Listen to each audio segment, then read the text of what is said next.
চাচাতো বোনের বিয়েতে যাওয়ার আগে আমার স্ত্রী তৃষাকে ওর পুরনো একটি শাড়ি সুন্দর করে শপিং ব্যাগে তুলতে দেখে বললাম, তৃষা, পুরনো শাড়ি শপিং ব্যাগে নিচ্ছ কেন?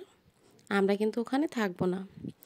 তৃষা আমার কথা শুনে মুখটা ভেঙচি কেটে বলে, আমিও তোমার ওই ফকিন্নির চাচাতো বোনের বাসায় থাকতে যাব না।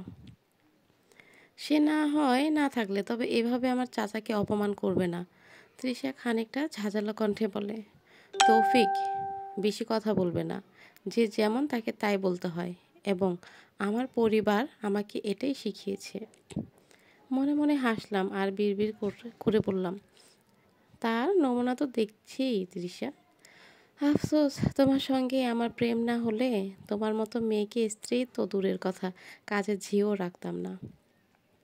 আমার বিড়বিড় করার মাঝেও তৃষা বলে ওঠে, এমন বিড়বিড় না করে চলো বের হই, আমি রেডি। বাসা থেকে মোটরসাইকেল নিয়ে বের হই। পেছনে আমার স্ত্রী তৃষা আমাকে জড়িয়ে ধরে আছে।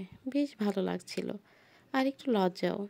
প্রেম করার সময় এভাবে জড়িয়ে ধরে রাখতো।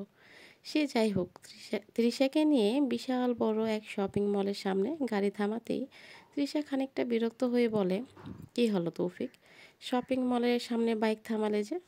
বিয়ে বাড়িতে যাবে না? আরে, বোনের বিয়ের বলে কথা, ওর জন্য কিছু নেব না?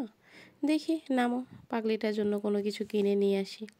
কথাটা বলা শেষ না হতেই তৃষা খেকিয়ে উঠতে দেরি হলো না।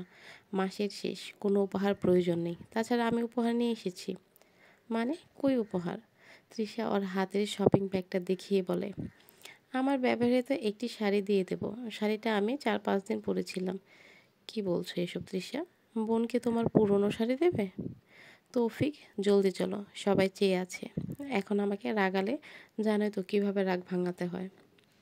তৃষার কথা শুনে আর কিছু বললাম না, কারণ এতে আমার মানিব্যাগের উপর বেশ চাপ পড়বে। 3 মাস পার হয়ে গেছে, চাচাতো বোনের বিয়ে হয়েছে, তবে আমি ভুলিনি তৃষার দেওয়া সেই পুরনো শাড়ি উপহার দেওয়ার কথা।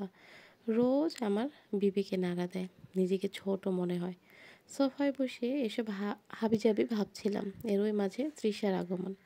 হাসি হাসি মুখে আমার কোলের মাঝে বসে গলাটা জড়িয়ে ধরে আদুরে গলায় বলে, ওগো শুনছো? হ্যাঁ গো, বলো, শুনছি।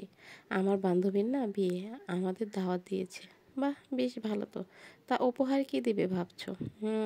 ভাবছি ভালো একটা নেকলেস উপহার দেব। নেকলেস? সে তো অনেক দাম। তাতে কি হয়েছে সোনা, আমার মান সম্মান আছে না একটা। তাছাড়া আমার জামাই হলো ব্যাংকের ম্যানেজার, জানো কত গল্প করেছি ওদের কাছে আমি। খেয়াল করলাম তৃষার আদুরে ভাবটা আরও বেশ গভীর হতে শুরু করেছে। তবে আমার মনে আমার বোনের কথাটা ঘুরছিল। সবে 5 তারিখে বেতন পেয়েছি।